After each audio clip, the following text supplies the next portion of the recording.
na nilitegemea jana kulikuwa kuna kifaa kimoja hatari kuwahi kutokea katika nchi hii kilikuwa kinadondoka jana. Yaani niwapongeze kwa usiri ambao wameamua kufanya. Nasema afisa habari wa Young Africans Ali Shaban Kamwe, Mungu akulinde kwa sababu ya usiri ambao mmeamua sasa kuufanya. Wako watu wamepiga hela kupitia Young Africans, wako wachambuzi kupitia vituo vya redio mbalimbali walikuwa wakiwaambia Watanzania kwamba Young Africans imemsaini Celestine Ekue. Watanzania wanaamini ni kweli, na ni kweli anakuja kutambulishwa Celestine Ekue. Watu wanapata fedha kupitia Young Africans, lakini baadaye wakaja kuidharau Young Africans, wakaiona sio kitu, wakawa wanasema vibaya. Lakini sasa hivi wameamua kufanya usiri wa kuamua kushusha vitu ambavyo nyinyi hamwezi kuvijua.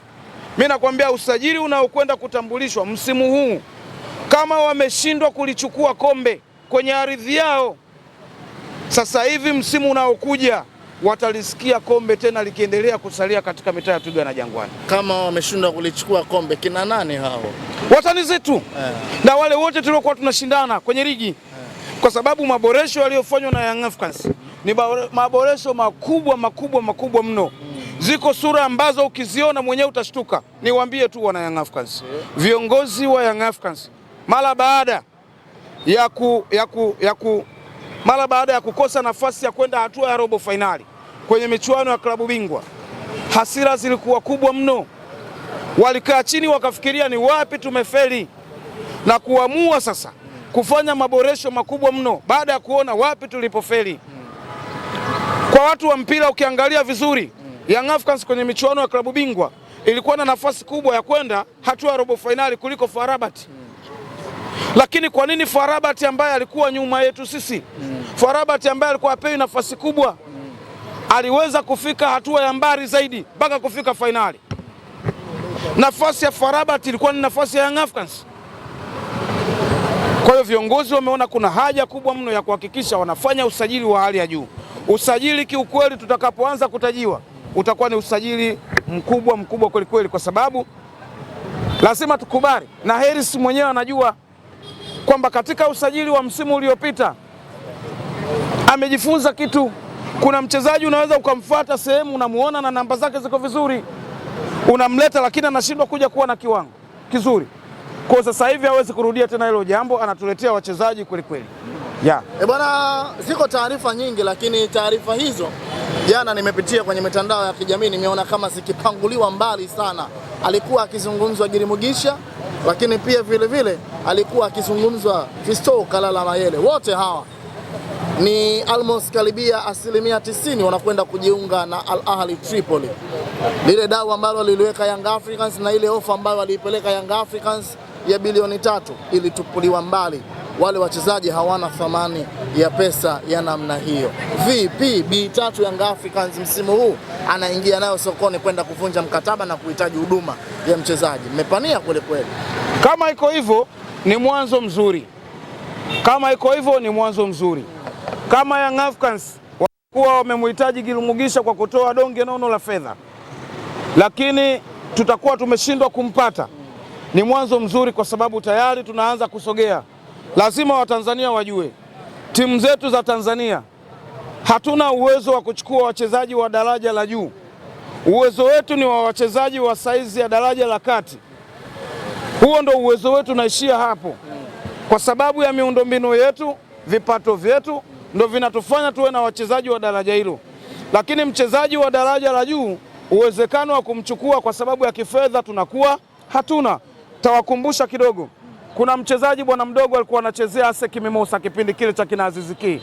Alikuwa namba 6 mzuri sana. Ilifikia hatua mpaka ilitangazwa jezi namba 6. Unakumbuka? Yule bwana mdogo 100% alikuwa anakuja Young Africans.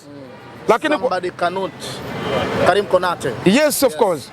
Bwana mdogo yule tulikuja tukamkosa. Akaenda msiaja kama sikusahau. Kwa sababu ya dau ambalo tulikuwa nalo sisi liliishia pale. Kwa hiyo walimchukua kwa sababu ya kuwa na kipato kikubwa. Lakini leo hii unamzungumzia mchezaji Fiston Mayele, Giri Mugisha, ni wachezaji ambao wamekiwasha kweli kweli. Wachezaji ambao daraja lao ni la juu. Kwa hiyo kama tutakuwa tumemkosa ni kwa sababu ya kiwango chetu cha fedha kimeishia pale. lakini ziko timu nyingi zina matajiri wengi. Unapowazungumzia Ahli Tripoli, wale ni timu ambayo imeamua kweli kweli kuwekeza sasa hivi, ina matajiri kweli kweli. Unapozungumzia mchezaji Fiston Kalala Mayele, unamtoa katika timu ya Pyramid, maana yake umeweka fedha nyingi. Unamzungumzia Gilumugisha, yani usajili wake ni Simba mara mbili, yani unawachukua wachezaji wa Simba mara mbili. Bwana umeenda mbali sana. Ni mfano tu huo, usikogopeshe. Ni mfano ambao una ukweli ndani yake. Yes. Kwa mfano ukiangalia Simba bajeti yake ya usajili msimu huu ni kiasi gani? Ni bi kadhaa. Sasa hizo bi kadhaa wenzako wamezipiga mara 3. Maana yake nini? Sina maana una vikosi viwili hapa na benchi lako la ufundi. Kwa lazima tukubali kwamba tunaenda kutafuta, tunatamani wachezaji ndio, lakini uwezo wetu wa kifedha ni uwezo ambao hatuwezi kufika kwa wale wachezaji. Lakini kwa kuwa tunaanza kusogea, mimi naamini tunakoelekea ni kuzuri zaidi kuliko tulikotoka, kwa sababu wanakuja wawekezaji, wanaendelea kutamani mafanikio ya kile ambacho tunachokiona mbele. Kwa mfano nimezungumza, tulifika hatua ya makundi, sasa hivi viongozi wanapambana kuhakikisha wanafanya maboresho ya timu ili tufike zaidi ya pale tulipofika, si ndio? Ni mwanzo mzuri sana huo. Bwana, nisiishie hapo, nisogee hapo kwa Ali Shaban Kamwe akazungumza mwishoni mwa mwezi huu, Dhahir Shahri bin Tarad, mnakwenda kushuhudia jezi mpya za klabu ya soka za Young Africans. Ni shauku kiasi gani mnahitaji kuona jezi kwa upande wa Young Africans kuelekea kwa msimu ujao?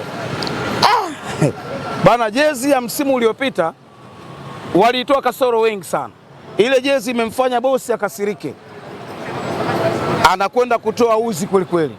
Ni waombe tu mashabiki wa Young Africans, wewe ambaye unategemea kuupata uzi, anza kujiweka kidogo kidogo. Kama una uwezo wa kununua kwa siku hiyo, anza kujiweka kidogo kidogo. Uzi utakao kwenda kuzinduliwa, taarifa niliyoipata ni uzi ambao utakuwa ni hatari sana.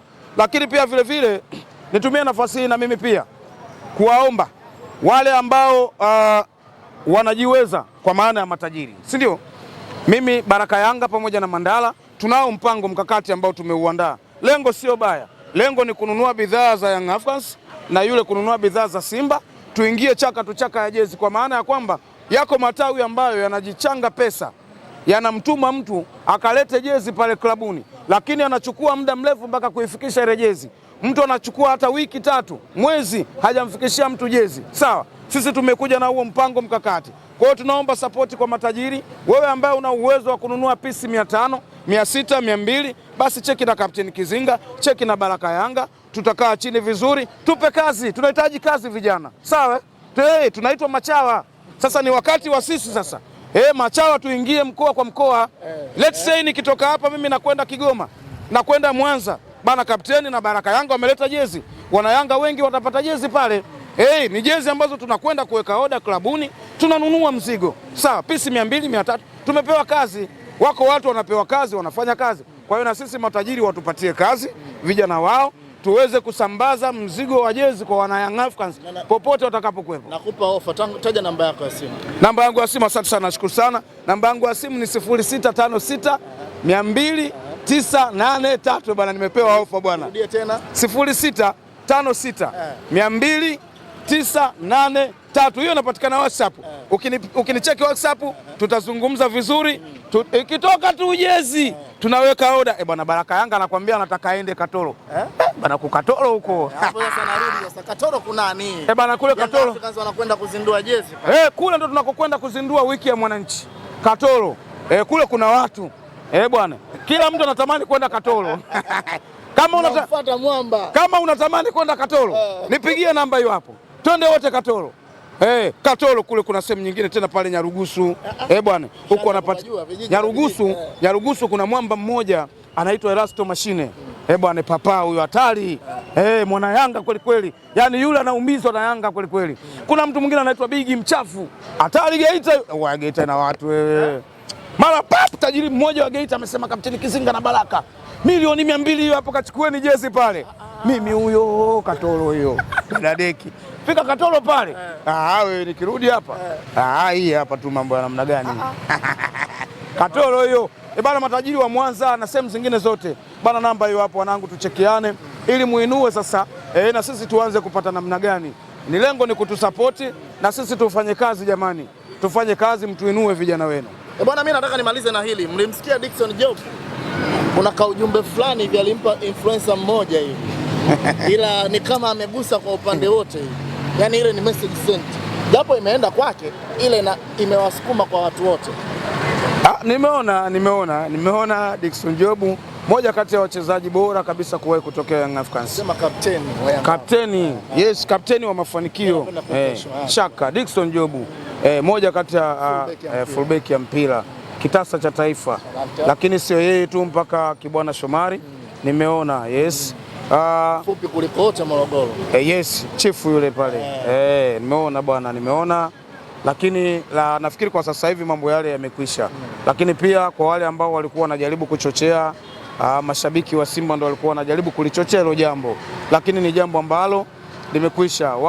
Mashabiki wa Young Africans, my friends wa Young Africans wanawapenda sana wachezaji wao, sawa, lakini pia nitumie nafasi hii kuwaomba wachezaji, shabiki yoyote anapoonyesha hisia za mapenzi yake kwako, basi mpe thamani kwa maana ya kwamba shabiki yule alitamani kwenda kuwasapoti, kwenda kugusa jamii, sawa, pengine labda uwezo ulishia pale, wakapelekwa watu wengine, kiasi kwamba ikawa hivyo, lakini tuwaombe, kwa sababu tayari haya matamasha ni ya kwetu wote, sawa, jamii nategemea imuone Kevo katika kwenda kuwagusa wale watoto, kuwapatia zawadi. Baraka Yanga, Kapteni Kizinga, mimi nilikuwepo siku ya uzinduzi wa Wape Tabasamu, nilikuwepo na nilizungumza na Dickson Job vizuri na nilishiriki vizuri, mbona nimeridhika. Lakini kutokwenda kule, nimeungana nao katika maombi, dua na sala kuhakikisha lile jambo linakwenda vizuri.